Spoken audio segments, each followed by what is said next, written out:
Welcome back to Rhea's Kitchen. Today guys, gagawa tayo or magluluto tayo ng Sotanghon Guisado.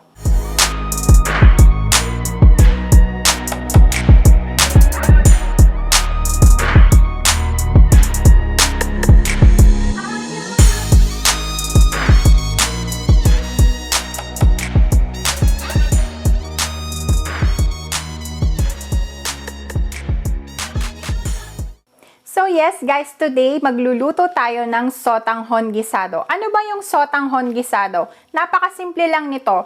Gagamit tayo ng Sotanghon noodles or rice noodles and igigisa natin yung ating mga ingredients. Nabibilang din ito sa mga parang pancit dishes like pancit bihon. So guys, excited na ako. Magluto na tayo. So guys, for the recipe that we'll be doing today, the ingredients that we need are we have garlic or bawang, onions or sibuyas. We have our sotanghon noodles. And normally, yung sotanghon noodles, isusok nyo muna siya sa water if you like. Pero ako, para mas malasa siya, sinok ko siya sa chicken broth. And then, gagamit tayo ng magic sarap, pepper, and yung mga gulay na gagamitin natin ngayon, snow peas, carrots, cabbage, or repolyo. And nag-save din ako ng konting chicken broth and nilagyan ko siya ng atsuete powder para inline tayo doon sa reddish color ng ating sotanghon today. And of course, shredded chicken. Ang ginawa ko lang dito is binoil ko yung isang chicken breast and then hinimay-himay ko siya. Gagamit din tayo ng chicken liver.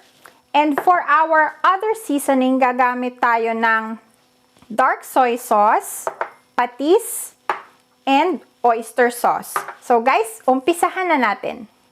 Okay guys, napakadali lang nitong gawin. Once na ihanda nyo na lahat ng inyong mga ingredients, lagay na lang tayo ng lagay. Okay, so our first step, on our heated pan, maglalagay lang ako ng konting oil.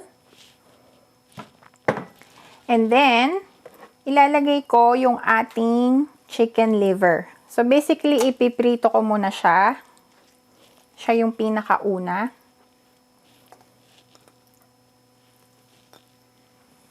Ayan. And then, hintayin lang natin siyang maluto. So, guys, once na naluto nyo na yung inyong chicken liver, maglalagay tayo uli ng konting oil on the same pan. And then, ilalagay na natin yung ating sibuyas. And hintayin lang natin siyang maging transparent.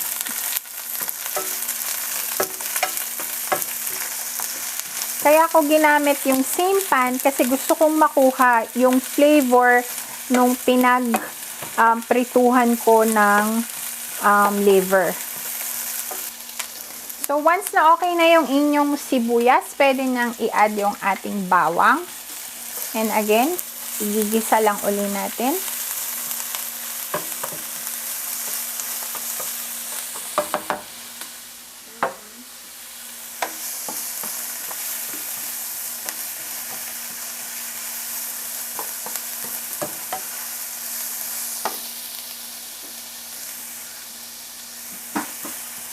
So, once okay na yung ating bawang, we can add our chicken, shredded chicken.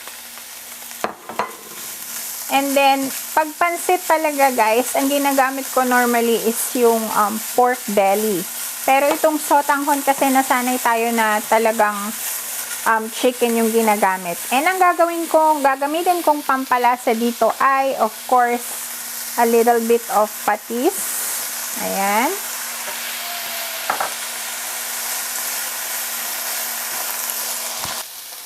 So, once na okay na yung chicken natin, we will add our snow peas and our carrots.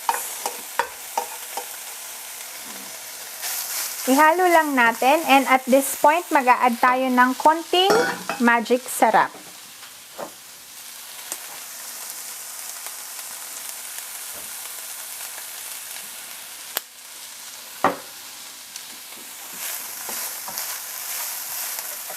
So guys, para ma-steam lang ng konti yung ating veggie, tatakpan ko lang siya for about 1 minute.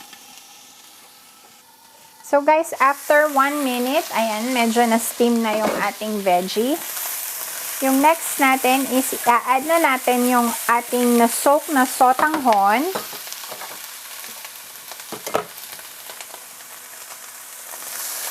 Ayan. And nakat ko na rin siya into pieces para hindi siya mahirap ihalo mamaya.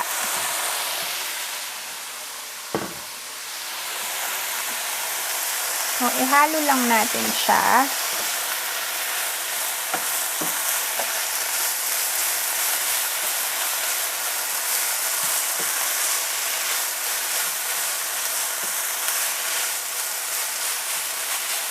At this point, mag-a-add na ako ng ating konting broth para matuloy yung pagluto ng ating sotanghon. So, i-gauge nyo lang kung gaano muna karami yung ilalagay nyong broth. Kasi we don't wanna over sabaw yung ating noodle.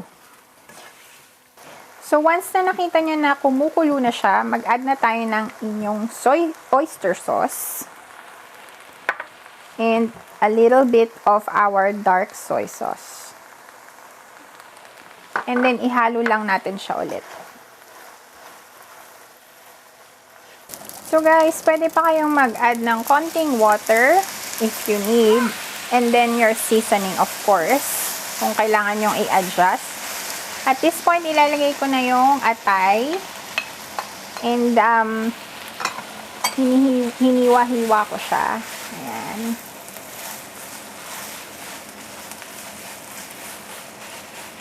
And then, of course, yung ating last na gulay, yung ating repolyo.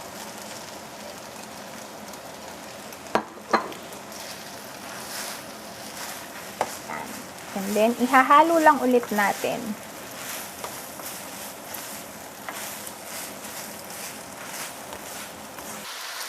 So guys, to steam yung ating repolyo, tatakpan lang ulit natin siya for a few minutes. Maybe 1 to 2 minutes lang. So guys, after a couple of minutes, eto na, ready na yung ating sotanghon guisado. Ayan na. So guys, ready na ang ating sotanghon guisado. Ayan na siya.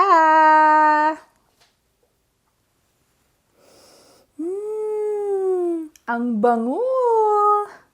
It's tiki man time. So guys, tikman na natin yung ating sotanghon guisado. But before that, maglalagay muna ako ng kalamansi. Ayun. Sarap nito guys. Woohoo! At dahil kalamansi is life and yung mga pansit-pansit is life din dahil yun yung magpapahaba ng ating buhay daw. So guys, tikman na natin. Ayan na. Ready na ba kayo? Bango.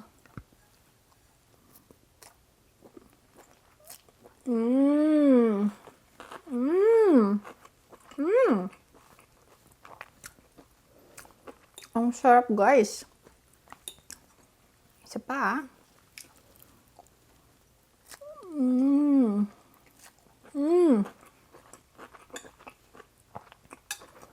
Alam niyo guys, since yung mga veggie natin, konti lang yung pag-steam natin sa kanila, crunchy pa din siya.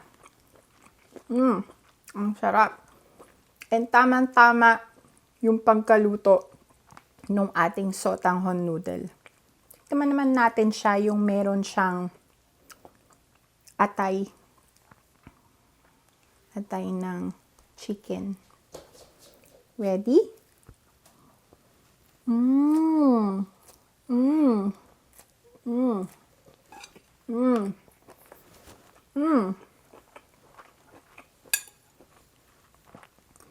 Perfect guys. So guys, just a few kusina tips for this recipe. Sana yung inyong sotanghon noodles ma-soak nyo sa chicken broth para mas malasa. And then gupit-gupitin ninyo siya para hindi kayo mahirapan maghalo in the end. And then yung veggies na gagamitin ninyo, steam nyo lang siya ng konti para crunchy pa rin siya pag kinain ninyo. And the other thing is, you can make this as soup. Pwede nyo siyang gawing soup, guys. And lalagyan nyo siya ng hard-boiled egg or yung quail egg. Masarap din yun. And pwede rin kayong maglagay ng wood ear mushroom. Yung kagaya sa Pilipinas, nilalagay din yun dito sa recipe na to. Sana nakatulong yun sa inyo and sana matry nyo to at home very soon. And that's it for our video today, guys. Sana nagustuhan ninyo ang ating Sotanghon Guisado recipe for today. And as always, sana matry nyo din siya at home very soon. If you guys like this video, please hit like and subscribe to my channel for more cooking and baking videos. See you guys again! Bye!